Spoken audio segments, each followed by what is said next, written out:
Hey, what's going on, Freedomers?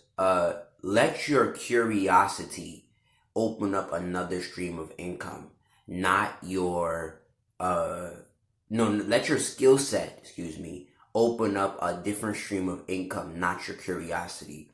What I realized today is that my skill set, and that doesn't mean I have to be perfect and I have to know everything, but my skill set has allowed me to make income in many different ways.